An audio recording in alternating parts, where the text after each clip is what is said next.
ഓഫീസിലെത്തിയിട്ടും ആദിയുടെ മനസ്സാകെ അസ്വസ്ഥമായിരുന്നു. വർക്കിൽ ശ്രദ്ധിക്കാൻ പറ്റാതെ വന്നപ്പോൾ ഒരാശ്വാസത്തിന് വേണ്ടി ആദ്യ അരുണിന് ഫോൺ ചെയ്തു.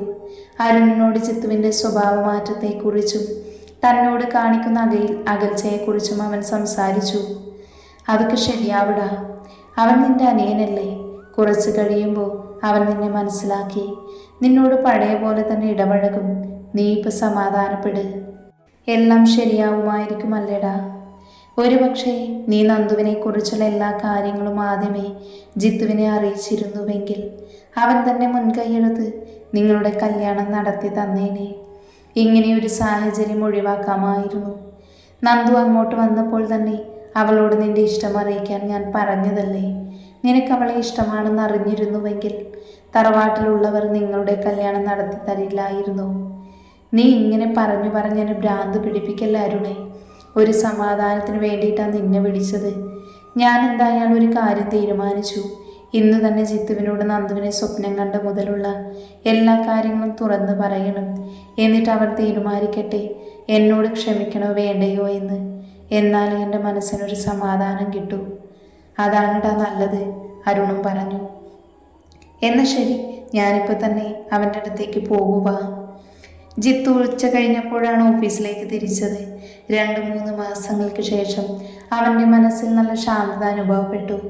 വേഗം തന്നെ ആദിയേട്ടനോട് സംസാരിക്കണം. ഡ്രൈവിങ്ങിനിടയിൽ അവൻ്റെ ചിന്ത അതായിരുന്നു. ഉച്ച സമയമായതിനാൽ റോഡിൽ ആളുകൾ കുറവായിരുന്നു. കുറച്ചു ദൂരം മുന്നോട്ട് പോയി ഒരു വളവ് തിരിഞ്ഞപ്പോൾ ജിത്തുവിൻ്റെ കാറിന് മുന്നിൽ ഒരു ജീപ്പ് കൊണ്ടുവന്ന് വട്ടം നിർത്തി. ആരുമാണോ? എവിടെ നോക്കിയാണോ വണ്ടി ഓടിക്കുന്നത്? എടുത്തു മാറ്റടോ. ജിത്തു വണ്ടിയിൽ നിന്ന് ചാടി ഇറങ്ങി ജീപ്പിൽ നിന്ന് ഭദ്രനും ഇന്ദ്രനും ഇറങ്ങി വന്നു. ഡാ ജിത്തൂട്ടാ, ഞാനാടാ. ഞാൻ നിന്നെ തപ്പി ഇറങ്ങിയതാ. എന്തായി ഞാൻ പറഞ്ഞ കാര്യം ആലോചിച്ചോ? പിന്നെ ഒന്ന് ഇരുത്തി ചിന്തിച്ചപ്പോഴാണ് എനിക്ക് നിങ്ങളുടെ പ്ലാനെല്ലാം മനസ്സിലായത്. ഞങ്ങൾ ചേട്ടനന്യന്മാരെ തീർക്കണം, എന്നിട്ട് വേണ്ട നിനക്ക് നന്ദുവിനെ പൊക്കാൻ. അപ്പം നിനക്ക് അവളെയും കിട്ടും.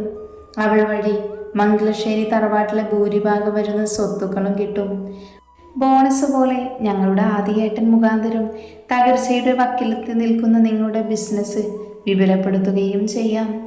പ്ലാനൊക്കെ കൊള്ളാം, പക്ഷേ ഇതൊന്നും നടക്കില്ല. കാര്യം ഞങ്ങൾ ജ്യേഷ്ഠനാനിയന്മാരുടെ മക്കളാണെങ്കിലും ഞങ്ങളുടെ ശരീരത്തിൽ കൂടി ഓടുന്നത് ഒരേ രക്തമാണ്. സ്വന്തം ചോരയെ ചതിക്കാൻ ജിത്തു അത്ര ചെറ്റയല്ലട രുദ്ര. രുദ്രൻ്റെ മുഖം വരിഞ്ഞു മുറുകി. പിന്നെ അതൊരു പുച്ഛച്ചിരിയിലേക്ക് വഴിമാറി. നീ എന്നെ ഞെട്ടിച്ചു കളഞ്ഞല്ല ജിത്തു. കെട്ടാൻ ആഗ്രഹിച്ച പെണ്ണിനെ അവൻ തട്ടിയെടുത്തിട്ടും നിനക്ക് അവനോട് എന്താണൊരു കൂറ്? അതേടാ, നീ ആലോചിച്ചത് ശരി തന്നെയാ. എനിക്ക് വേണ്ടത് നന്ദുവിൻ്റെ സ്വത്തുക്കൾ മാത്രമല്ല, എനിക്ക് അവളെ വേണം, എൻ്റെ മാത്രമായി. അതിനാരും തടസ്സം നിന്നാലും അവരെ ഞാൻ തീർത്തിരിക്കും. രുദ്രൻ ഉറക്കെ പൊട്ടിച്ചിരിച്ചുകൊണ്ട് പറഞ്ഞു. എനിക്ക് ആദിയെ തന്നെ ആദ്യം കൊല്ലണമെന്നില്ല. തൽക്കാലം നീയായാലും മതി. ഇന്ദ്ര, തീർത്തേക്കട ഇവനെ. ഇന്ദ്രൻ രുദ്രന് പുറകിൽ നിന്ന് മുന്നോട്ട് കയറി വന്ന് ജിത്തുവിൻ്റെ നെഞ്ചിൽ നോക്കി ആഞ്ഞു ചവിട്ടി. പ്രതീക്ഷിക്കാത്ത നീക്കമായതിനാൽ ജിത്തു പുറകിലേക്ക് വേച്ചുപോയി. അടുത്ത നിമിഷം ജിത്തുവും തിരിച്ച് ഇന്ദ്രനെ ആക്രമിച്ചു. പിന്നെ രണ്ടുപേരും പരസ്പരം പൊരിഞ്ഞടിയായിരുന്നു. അവസാനം ഇന്ദ്രൻ തോൽക്കുമെന്ന അവസ്ഥയെത്തി. പെട്ടെന്നാണ് വയറ്റിലേക്ക് എന്തോ തുളഞ്ഞു കയറുന്ന വേദന ജിത്തുവിന് തോന്നിയത്. വേദന കൊണ്ട് ജിത്തു ഇന്ദ്രൻ്റെ മേലുള്ള പിടിവിട്ടു. മിഴിഞ്ഞ കണ്ണുകളോടെ അവൻ രുദ്രൻ്റെ വയറ്റിൽ കുത്തിയിറക്കിയ കത്തിയിലേക്കും രുദ്രനെയും മാറി മാറി നോക്കി. രുദ്രനപ്പോൾ ജിത്തുവിൻ്റെ വയറ്റിൽ കുത്തിയ കത്തി വലിച്ചൂരി. ജിത്തുവിനെ ചേർത്തു നിർത്തി അവൻ്റെ വയറ്റിലേക്ക് ഒന്നുകൂടെ കത്തി ആഞ്ഞു കുത്തി. അലറിക്കൊണ്ട് ജിത്തു നിലത്തേക്ക് വീണു. അവന് ചുറ്റും രക്തം പടർന്നൊഴുകി. ജിത്തുവിനെ കാണാനായി ആദ്യം തിരിച്ച് തറവാട്ടിലേക്ക് വരുമ്പോഴാണ് റോഡിൽ ഒരു ജീപ്പ് വട്ടം കിടക്കുന്നത് കണ്ടത്. ആദ്യ കാറിൽ നിന്നിറങ്ങി ജീപ്പിനടുത്തേക്ക് നടന്നു. 2 പേർ ജീപ്പിനപ്പുറത്ത് വശം നിൽപ്പുണ്ട്. അവരോട് ജീപ്പ് എടുത്ത് മാറ്റാൻ പറയാൻ തുടങ്ങിയപ്പോഴാണ് അവർ 2 പേരും തിരിഞ്ഞത്. രുദ്രനും ഇന്ദ്രനും. രുദ്രൻ്റെ കയ്യിൽ ചോരയൊലിച്ചിറങ്ങുന്ന കത്തി. ആദിയെ കണ്ട് രുദ്രൻ ഒരു നിമിഷം സ്തംഭിച്ചു നിന്നു. അപ്പോഴാണ് ജീപ്പിന് മറുഭാഗത്തു നിന്നൊരു ഞരക്കം കേട്ടത്. ആദി വേഗം തന്നെ അങ്ങോട്ട് ചെന്നപ്പോഴേക്കും രുദ്രൻ കയ്യിലിരുന്ന കത്തിയെടുത്ത് ആദിക്ക് നേരെ വീശി. ആദി ഒഴിഞ്ഞു മാറാൻ നോക്കിയെങ്കിലും കത്തി നെറ്റിയിൽ കൊണ്ട് നെറ്റിയിൽ നിന്ന് രക്തമൊഴുകി. രുദ്രൻ രണ്ടാമതും കത്തി വീശിയതും ആദ്യം അത് ചവിട്ടി തെറിപ്പിച്ചു. കത്തി തെറിച്ചു പോയതും രുദ്രൻ ഇന്ദ്രനോട് പറഞ്ഞു, വണ്ടി എടുക്കടാ. നിമിഷ നേരം കൊണ്ട് രുദ്രന്റെ ജീപ്പ് അവിടെ നിന്നും പാഞ്ഞുപോയി. അപ്പോഴാണ് ആദ്യം ഒരാൾ ചോരയിൽ കുടിച്ചു കിടക്കുന്നത് കണ്ടത്.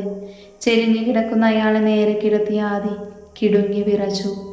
ജിത്തു. ആദി ജിത്തുവിനെ പൊക്കിയെടുത്ത് കാറിൽ കിടത്തി ശരവേഗത്തിൽ കാർ അടുത്തുള്ള ഹോസ്പിറ്റലിലേക്ക് പാഞ്ഞു.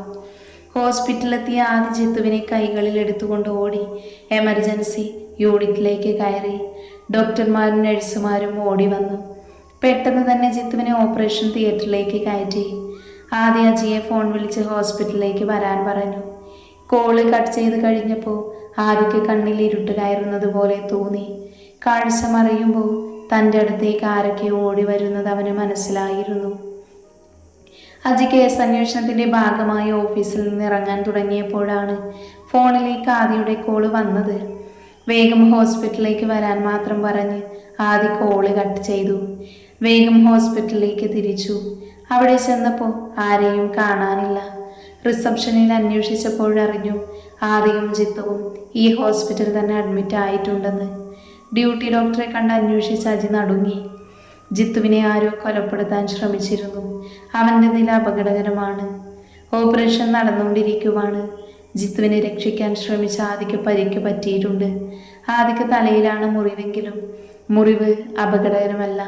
3 സ്റ്റിച്ച് ഇട്ടിട്ടുണ്ട്. കുറച്ച് ബ്ലഡ് ലോസ് ആയതിനാൽ ആദിപ്പോൾ ഒബ്സർവേഷൻ റൂമിലാണ്. അജി ഡോക്ടറുടെ അനുമതിയോടെ ആദിയെ കയറി കണ്ടു. ആദ്യ മയക്കത്തിലായിരുന്നു. തലയിലെ മുറിവ് കെട്ടിവെച്ചിട്ടുണ്ട്. അജി നിറഞ്ഞു വന്ന് കണ്ണു തുടച്ചുകൊണ്ട് പുറത്തേക്ക് ഇറങ്ങി. അവൻ വിറയ്ക്കുന്ന കൈകളോടെ ശങ്കരൻ്റെ ഫോണിലേക്ക് കോൾ ചെയ്തു. വിവരമറിഞ്ഞ മംഗലശ്ശേരി തറവാട് മരട് വീടിന് സമമായി. മുത്തശ്ശനും മുത്തശ്ശിയും ഒഴിച്ച് എല്ലാവരും ആശുപത്രിയിലേക്ക് തിരിച്ചു. പോകുന്ന വഴി ജാനകിയും സത്യഭാമയും കരഞ്ഞുകൊണ്ടിരിക്കുവാണ്. ആർക്കും അവരെ എങ്ങനെ സമാധാനിപ്പിക്കണമെന്നറിയില്ല. നന്ദൊഴുകി ഇറങ്ങിയ കണ്ണുനീർ അമർത്തി തുടച്ചുകൊണ്ട് കണ്ണുകൾ അടച്ചിരുന്നു. തൻ്റെ പ്രിയനെ കാണാൻ അവളുടെ മനസ്സ് വിങ്ങിക്കൊണ്ടിരുന്നു. ഈ സമയം സ്കൂളിൽ പോയിരുന്ന ദയ വിവരമറിഞ്ഞ് ഓട്ടോറിക്ഷയിൽ ഹോസ്പിറ്റലിലേക്ക് തിരിച്ചു. അറിയാതെ തന്നെ കൈ താലിയിലേക്ക് അമർന്നു. ഇതുവരെ ഭർത്താവിൻ്റെ സ്ഥാനത്ത് ജിത്തുവേട്ടനെ കണ്ടിട്ട് പോലുമില്ല. പക്ഷേ ഏട്ടന് അപകടം പറ്റിയെന്നറിഞ്ഞപ്പോൾ മനസ്സ് തനിക്ക് പ്രിയപ്പെട്ടതെന്തോ നഷ്ടപ്പെടാൻ പോകുന്ന പോലെ നീറിപ്പുകയുന്നു. താലിബന്ധം എന്നത് മാന്ത്രിക നൂലുകൾ കൊണ്ട് കോർത്തിണക്കിയ ഒരിക്കലും മറുത്തു മാറ്റാൻ കഴിയാത്തൊരു ബന്ധമാണെന്ന് അവൾ ആ നിമിഷങ്ങളിൽ മനസ്സിലാക്കുകയായിരുന്നു. ഹോസ്പിറ്റലിലെത്തിയ നന്ദു ആദിയുടെ അടുത്തേക്ക് ഓടുകയായിരുന്നു. ആദിക്ക് വലിയ കുഴപ്പങ്ങളില്ല എന്ന് മനസ്സിലാക്കിയ നന്ദുവിന് തൻ്റെ ശ്വാസം തിരിച്ചു കിട്ടിയ പോലെ തോന്നി. നന്ദു ആദിക്കരികിൽ ഇരുന്നു കൊണ്ട് അവൻ്റെ കൈകളിൽ പിടിച്ചു. പ്രിയമുള്ള ആരുടെയോ സാമീപ്യമറിഞ്ഞ പോലെ മയക്കത്തിലും അവനൊന്ന് ഞെരങ്ങി. ആദിയുടെ കൂടെ ജാനകിയും നന്ദുവും നിന്നു. ബാക്കി എല്ലാവരും ഓപ്പറേഷൻ തിയേറ്ററിൻ്റെ മുന്നിൽ നിൽക്കുവാണ്. കുറച്ച് സമയത്തിനു ശേഷം ഡോക്ടർ ഇറങ്ങി വന്നു. വാസുദേവ് ഡോക്ടറിനോട് ചോദിച്ചു, ജിത്തുവിന് എങ്ങനെയുണ്ട് ഡോക്ടർ? അഭിജിത്തിൻ്റെ ഓപ്പറേഷൻ വിജയകരമായിരുന്നു. ഇവിടെ കൊണ്ടുവരുമ്പോൾ ഇൻറ്റേർണൽ ബ്ലീഡിംഗ് ഉണ്ടായിരുന്നു. പെട്ടെന്ന് തന്നെ എത്തിച്ചത് കൊണ്ടാണ് രക്ഷിക്കാനായത്. ആളെ ഇപ്പോൾ ICUവിലേക്ക് മാറ്റിയിട്ടുണ്ട്. ഇത് കേട്ട് എല്ലാവർക്കും ആശ്വാസമായി. പിന്നെ ഇതൊരു വധശ്രമമാണ്. സാധാരണ ഇത്തരം കേസുകൾ ഞങ്ങൾ എടുക്കാറില്ല. കമ്മീഷൻ സാറിൻ്റെ അനിയന്മാരായതുകൊണ്ടാണ് ഒരു നടപടിക്രമങ്ങളും നോക്കാതെ വേഗം തന്നെ ഓപ്പറേഷൻ നടത്തിയത്. ദേ മുന്നോട്ട് വന്ന് ഡോക്ടറോട് ചോദിച്ചു, ഡോക്ടർ എനിക്ക് ജിത്തുവേട്ടനൊന്ന് കാണാൻ പറ്റുമോ? കുറച്ച് ആഴത്തിലുള്ള മുറിവാണ്. അതുകൊണ്ട് അണുബാധ എടുക്കാതെ സൂക്ഷിക്കണം. വേണമെങ്കിൽ ഒരാൾ മാത്രം കയറി കണ്ടോളൂ.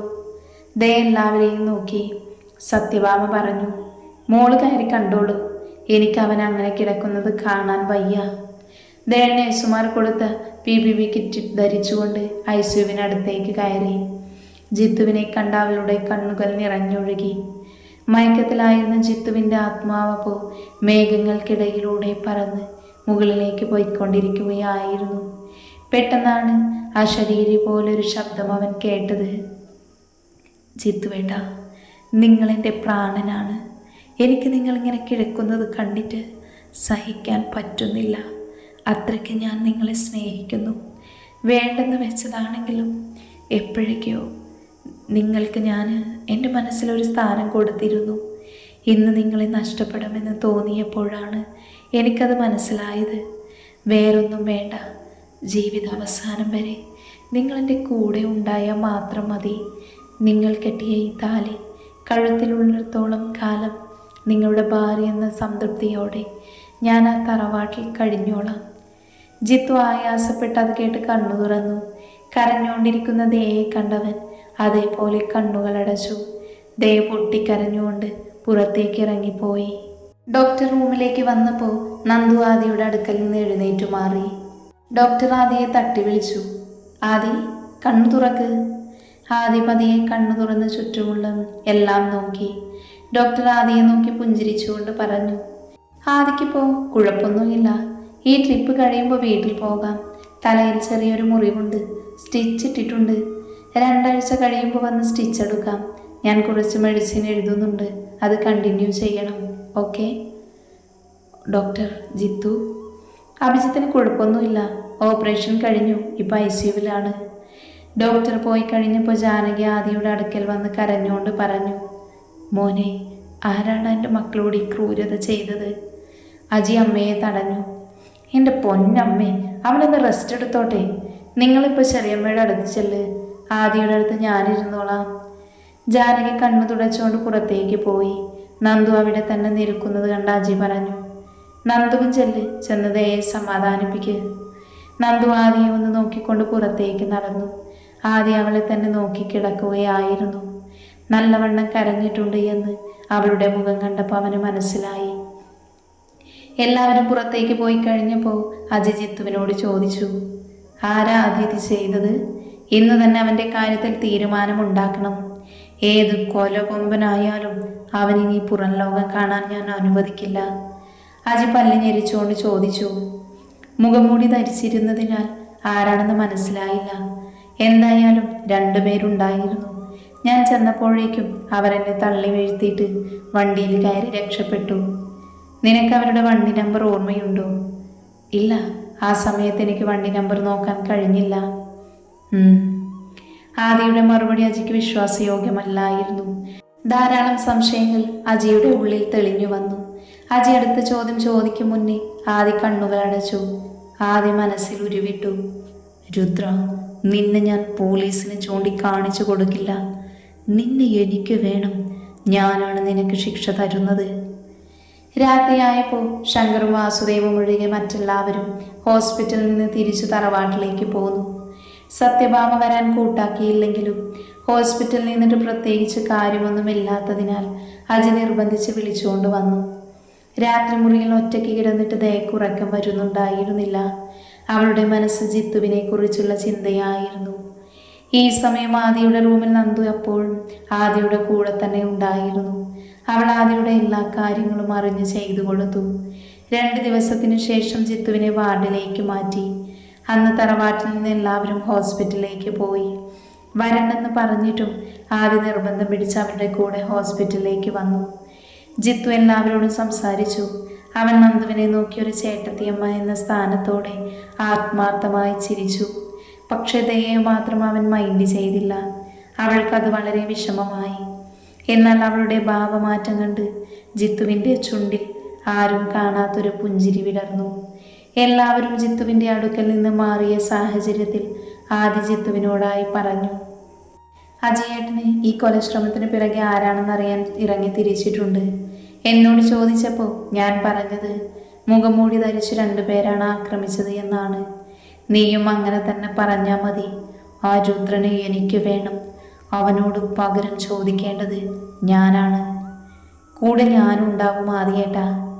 ഒരാഴ്ചത്തെ ആശുപത്രി വാസം കഴിഞ്ഞ് ജിത്തു വീട്ടിലേക്ക് തിരിച്ചു.